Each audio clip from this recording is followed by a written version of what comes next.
Hello BookTube, Sarah here and welcome back to my channel. Today I'm coming to you with my September 2017 wrap-up.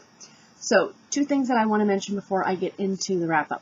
First thing, if you guys have been watching my channel for a little while, you know earlier in September I was all excited and I had started a blog. The blog is now gone bye-bye. It lasted 2 whole weeks, yay me! The issue was that I decided to start doing longer reviews for the books that I read. And of course they get posted to Goodreads because that's where I keep track of everything. So what I was doing was copying and pasting it to the blog, but I had to do formatting and all kinds of other things, and I thought, well, this is silly. Like, why am I essentially posting the same thing in 2 different spots? It didn't make any sense to me. I kind of like the idea of having one space to keep all of my reviews, but I realized it's really not going to get utilized that much. Goodreads is a far better tool for that, in my opinion.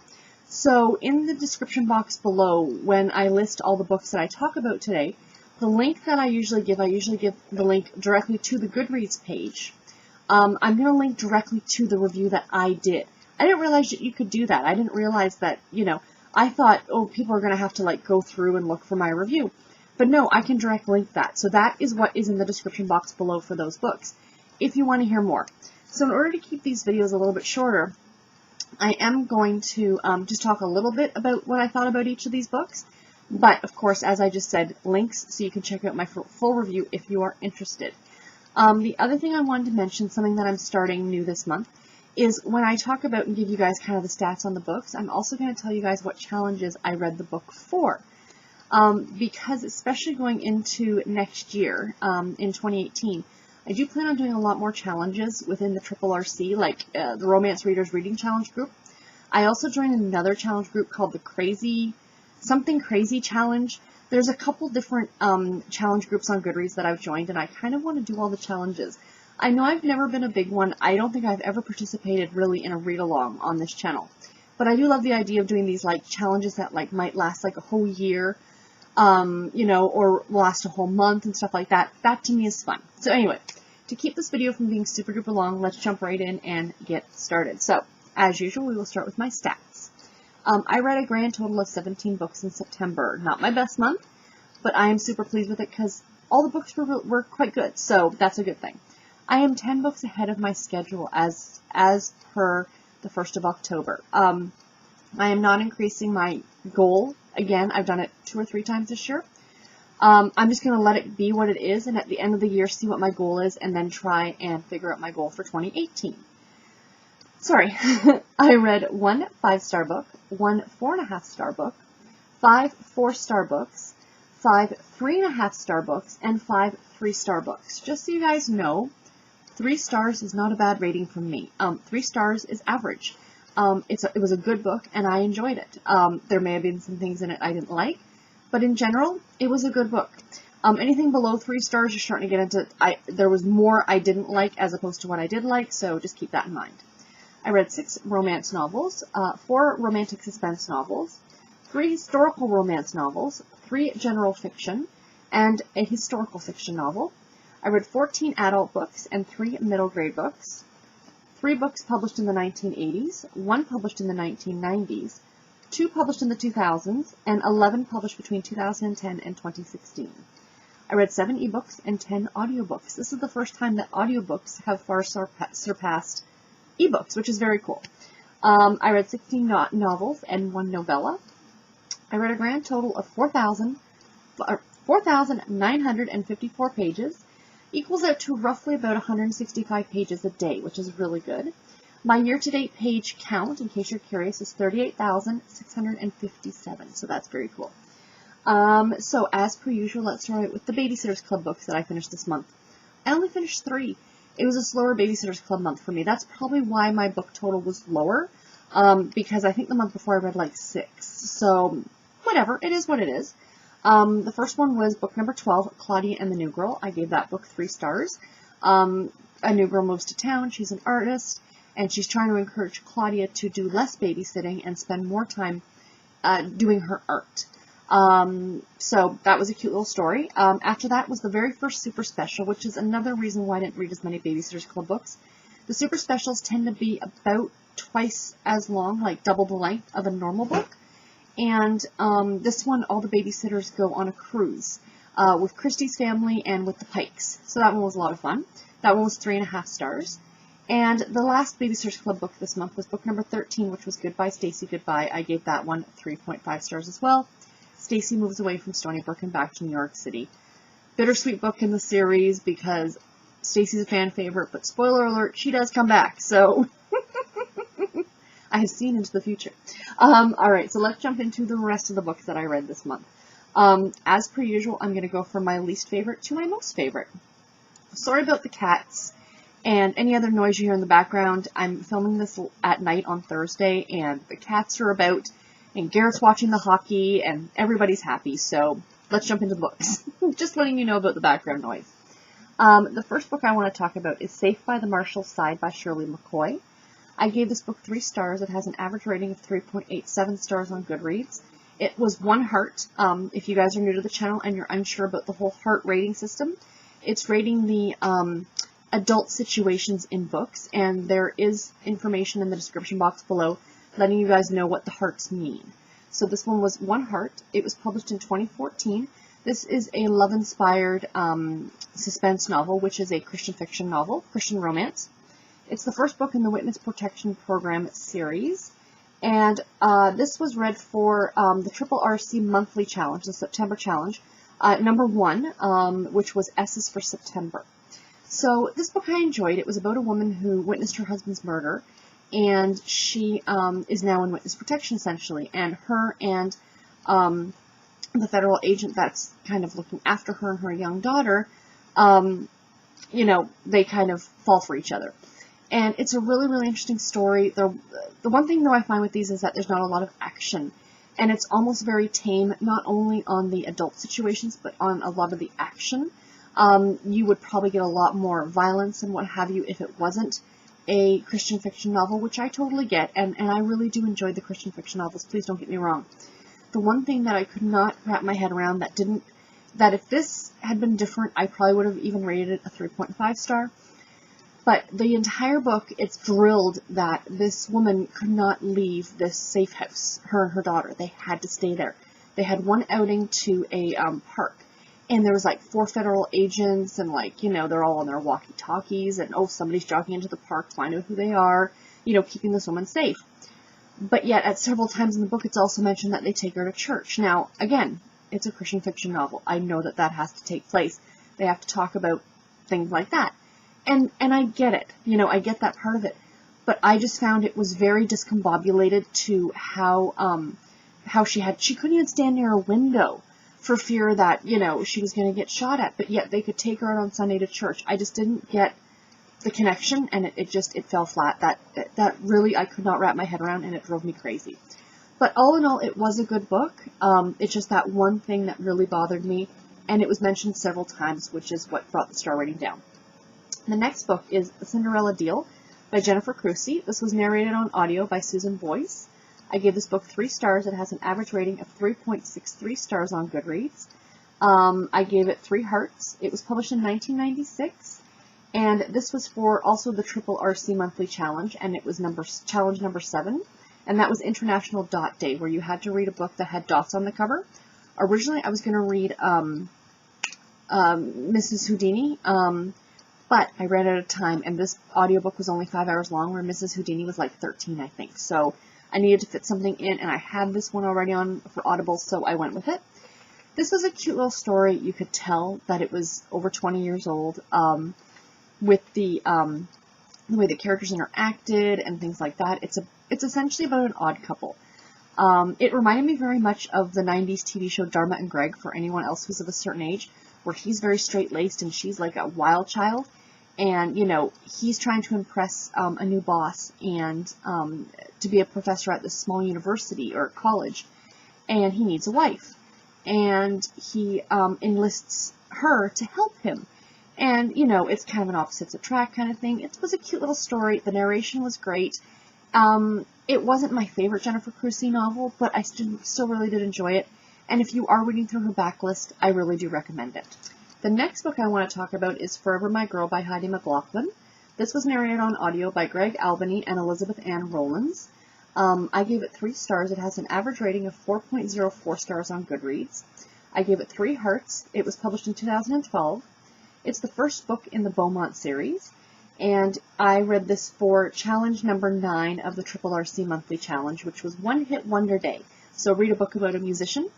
So this story is about a man who is a famous rock star, and 10 years ago he left a small town, left his high school sweetheart, and went and became famous. And then his best friend from high school, they knew each other since kindergarten, he dies. And he comes back to town for the funeral, and ends up sticking around because he finds out the whole secret baby trope, that she was pregnant when he left, and she tried to get in touch with him, and she couldn't. I like this story. I really, really like the premise of this story. What really, really bothered me was, I just found some things, just were off. The narration really drove me crazy, and sadly, that really did take down the star rating for me. Even without the narration, the main female, Josie, just her voice drove me crazy. She just had, this whininess. And again, even if I didn't listen to it on audio, you still would have absolutely been able to hear how whiny she was. Liam, who's the main character, the lead male in this story, he wasn't bad. The narration wasn't that great. Now, what I did notice on Audible, when I went on to grab the names of the narrators when I was making my list, they're releasing this again on audio. The length is the same. It's not like it went from abridged to unabridged. But they've got 2 new narrators, so I don't know if that's going to make a difference if, you're reading it now. It's on pre-order right now on Audible. They're making a movie out of it. I did not know this. I went on IMDb, Internet Movie Database, for those of you who don't know, and I went and looked it up, and I watched the trailer. Highly disappointed. I'm watching the trailer. In the minute and a half, I was like, that didn't happen in the book, that didn't happen in the book, that didn't happen in the book. And I think this is why I can't watch movies that are based on books, because I'd sit there and nitpick it apart. It had such a great premise. What I recommend, if this is something that sounds interesting to you, now, it is labeled as a new adult. It's not. It's 10 years after college. So they're looking, they're late 20s. If that's the kind of thing that interests you, or this sounds good, it was a good story, don't get me wrong. I am going to continue on with the series. I recommend maybe just picking it up on audio or something like that. Or don't pick it up on audio is what I'm trying to say. Pick it up in a different format. That was all over the place. I do apologize. All right, the next book I want to talk about is The Guardian by Cindy Myers. I gave this book 3 stars. Has an average rating of 3.83 stars on Goodreads.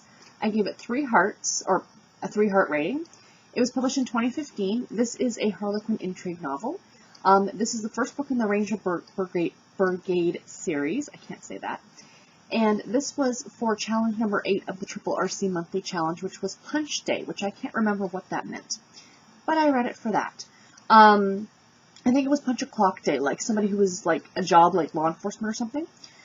So this is about, it takes place in Colorado, and it's about a woman who's just gotten back from Afghanistan, and she was a soldier, and she is now trying to get her life back together, and she wants to be a botanist. That's kind of what her life's work is.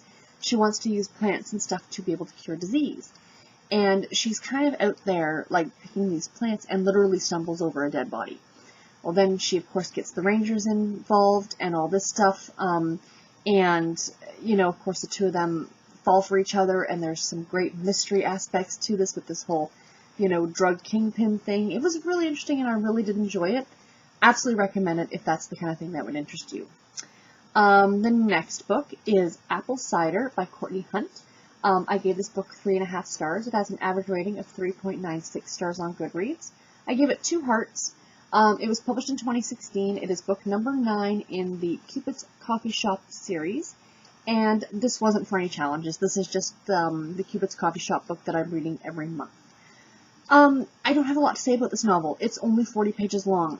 Maybe it's me, but I'm finding that these, as much as I'm enjoying these Cupid's Coffee Shop novellas, they seem to get shorter every month. And it's really hard to get any kind of character development or anything at all like that in 40 pages. I'm sorry. This is about 2 single parents who fall in love. They're next door neighbors. It was a really, really cute story. Passed a good hour reading it, and I do recommend this series. It is absolutely adorable. The next book is The Art of Sinning by Sabrina Jeffries. This was narrated on audio by Beverly A. Crick.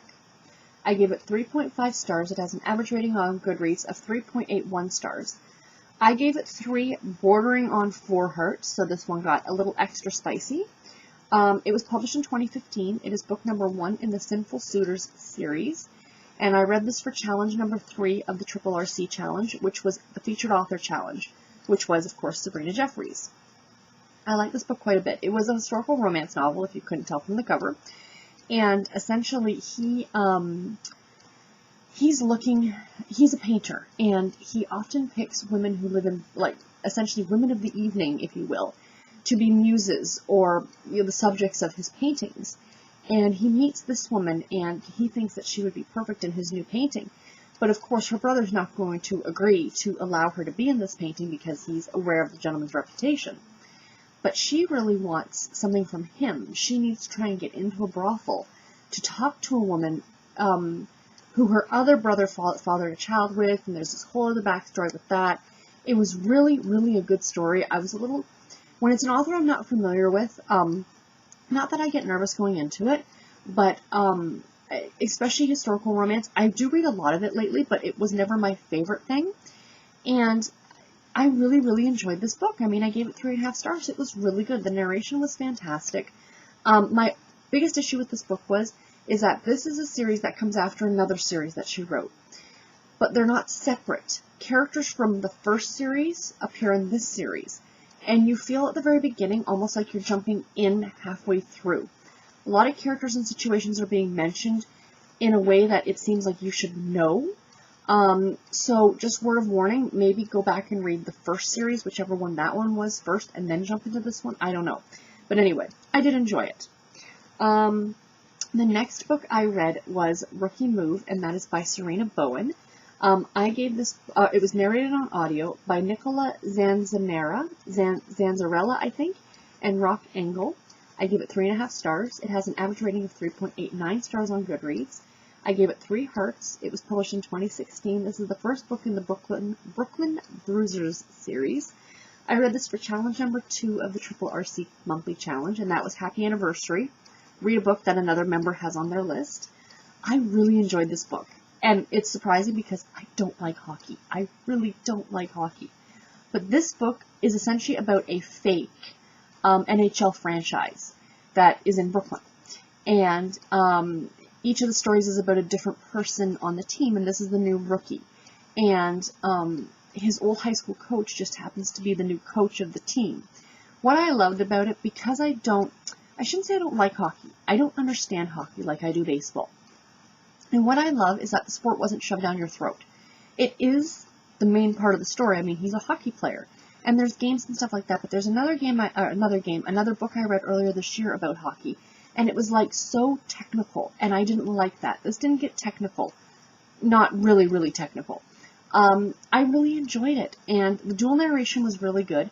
They went back and forth each chapter, generally, and you knew obviously who was speaking, whether it was her or him. And it was really good, and I really, really want to read the rest of the series. So that is a rousing endorsement from me, someone who is not a big fan of hockey, but still love this series. Absolutely recommend it, and that cover is just to die for. The next book is His California Countess by Kate Welsh. I gave this book 4 stars. It has an average rating on Goodreads of 3.63 stars. I gave it 3 hearts. It was published in 2010. This is a Harlequin historical novel. This was for the Pass the Parcel challenge for week number 3, which was using the list nurse-themed romance novels. This isn't listed as part of a series, but it is part of a series. I found this out afterward, that looking at other books by this author, she wrote two books following this one following a character that they talk about quite a bit in this book, and the other one featuring the male lead's cousin. So if you check my review in Goodreads, I do list both the other books, but this is the first one, and I'm going based on publication date. So definitely check that out. This was about a man who is hunting down, and not in a bad way, he wants to make sure she's safe because her suitor, or not her suitor, her guardian has kind of, she's gone missing. She ran away from her guardian, and he's trying to find her, so he boards the ship that is going to California from New York. What I love is that this is a typical Regency Victorian period romance, but it takes place in America, which is always a lot of fun. Now, he is a duke of some kind, but the lead female is an American. And so the ship travels, as they used to before the Panama Canal was built, all the way around the southern tip of South America back to California. So a good chunk of the book takes place on the ship. I wish more was described about the travels, because the history fanatic in me would have loved to have heard more about that. But still, it was really good.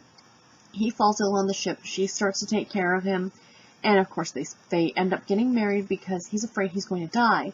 And he has a young daughter, and he wants her to look after his daughter if he dies aboard the ship when they get to California. So, really, really good book. I really did enjoy it. I highly recommend it. Next up is The Hexed by Heather Graham. This was narrated on audio by Luke Daniels. I gave it 4 stars. It has an average rating of 4.10 stars on Goodreads.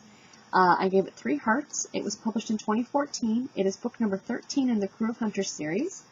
I read this for challenge number 5 for the RRC monthly challenge, which was Be Late for Something Day.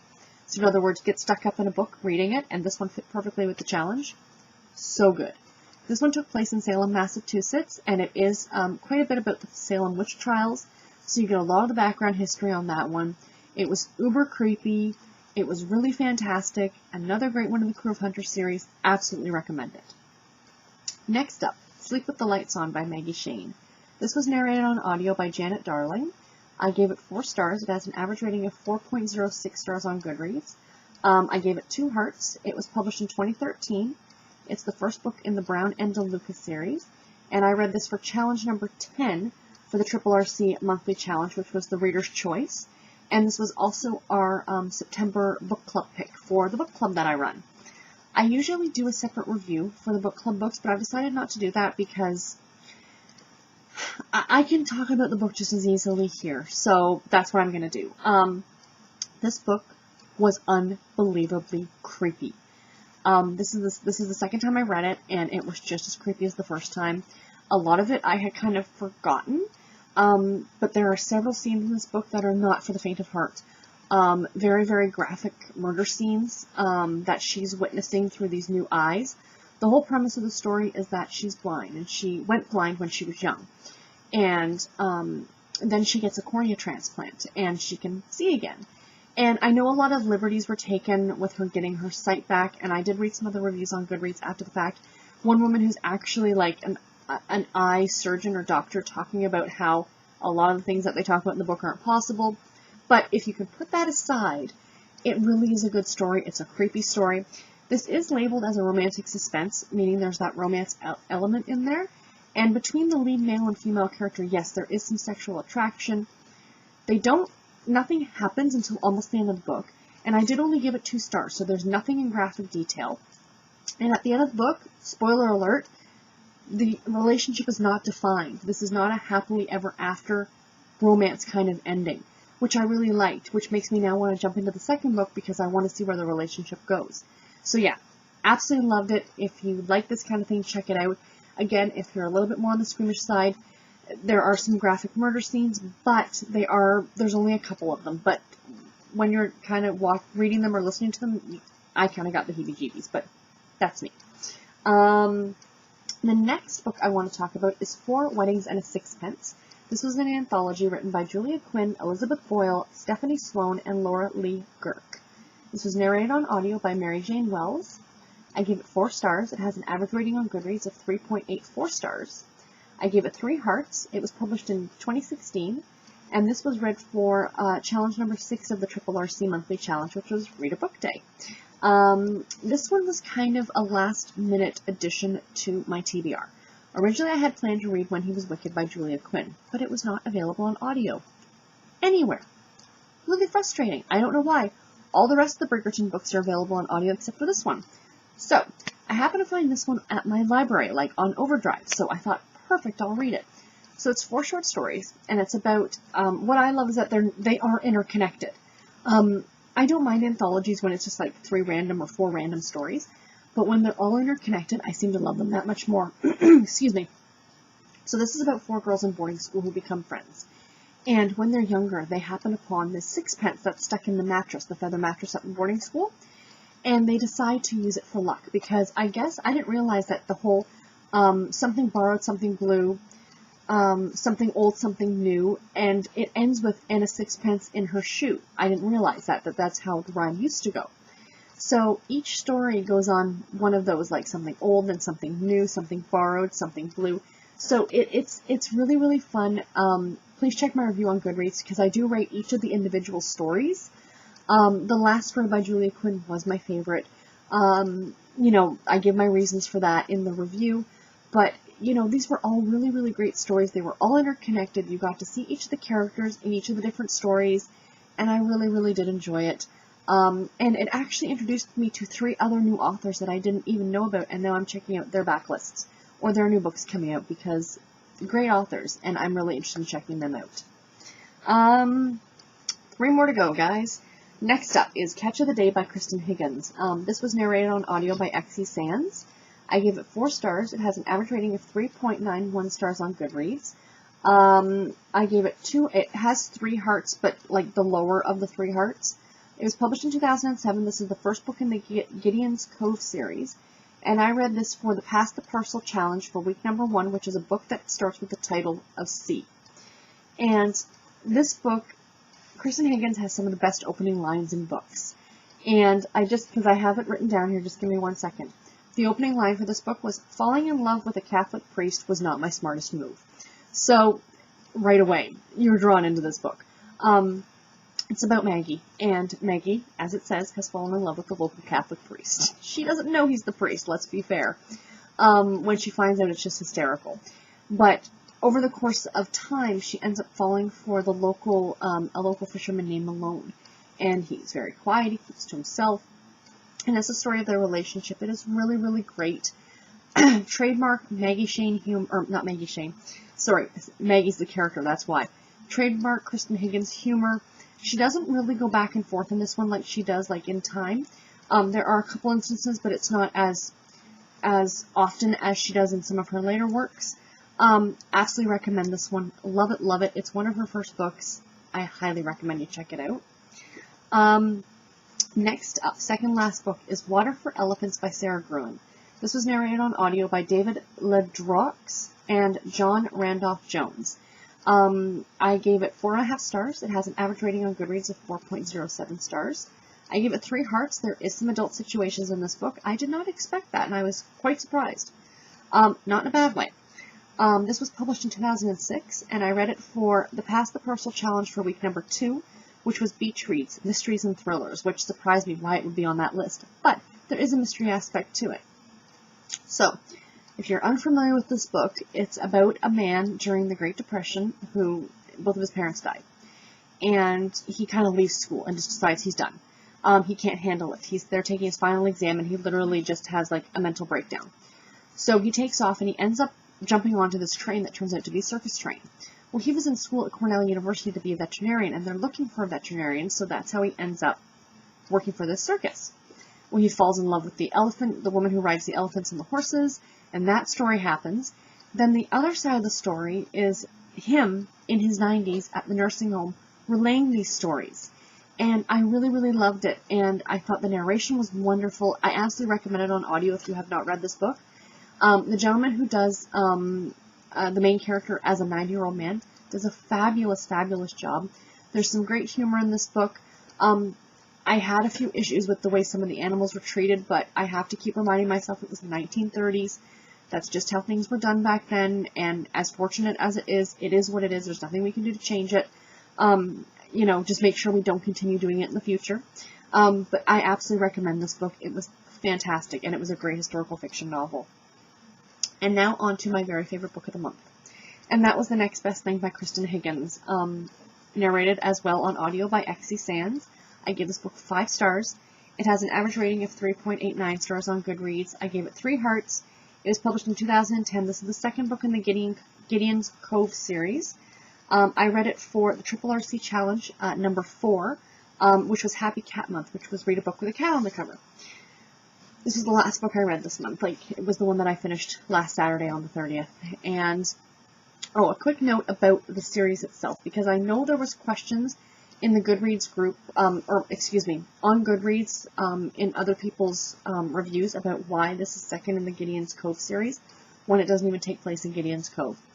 You meet a character in this series by the name of Piper. Is it Piper? I think it's Piper. Sorry, my brain's foggy. Who makes an appearance... Parker. Her name's Parker, sorry. Who makes an appearance in... her book is book number 3, which is Somebody to Love, which I have now picked up as well, and I'm hoping to get to it maybe in November. I'd like to round off this series this year. She's the lead character in the next book, in book number 3, which that book takes place in Gideon's Cove. This book takes place in a different town. So the third book is the book that kind of connects books 1 and 2, where, you know, she's now in Gideon's Cove and meets up with Maggie and Malone, but she is a featured character also in the second book. Does that make sense? So that's how the series works. So this is the story of Lucy and Ethan, and Lucy is a widow. She was a young widow. She was only married 8 months, and her husband was killed in a car accident. And it's been 5 years, and she is now having friends with benefits relations with her husband's, her deceased husband's brother, which is not as weird as it sounds. So the whole thing is that she's now decided she's ready to get married and all these things, and this was such a touching book. I know a lot of people had a hard time with Lucy, saying that she needed to kind of maybe get over her husband's death a little bit quicker, like she was still dragging it out, and it seemed a little ridiculous. This was what I was reading in other people's reviews, but I didn't feel that. I thought it was really heartfelt. This was the love of her life. And, you know, there's a scene, what tipped this book from being like 4 to 4.5 stars up to a 5-star was a scene towards the end of the book, and I don't want to give it away, but it is equal parts heartwarming and heart-wrenching at the same time. And I was sitting here on my couch on Saturday morning listening to this crying. Not having an ugly cry, but still crying, because it breaks your heart. I could not even imagine myself in that same situation and what I would do. So I highly recommend this book. It's probably right up there, one of my very favorite Kristen Higgins novels. This, The Next Best Thing, The Best Man, and Just One of the Guys would be my top 3 if I had to pick them. But anyway, guys, this video has gone on far long enough. I hope it wasn't too rambling. I hope you guys understood. I apologize, it's later at night. I meant to film this on the weekend, but I never got around to it. It's now Thursday night. I've been home from, I've put in a full day at work. I haven't even had dinner yet. I wanted to sit down and film this for you guys. So anyway, that's it. And yeah, let me know in the comments below what you read this month, or what your favorite book was in September, or if you've read any of these books and what you thought about them. And I'll talk to you guys in my next video. Until then, take care and happy reading, everybody. Bye.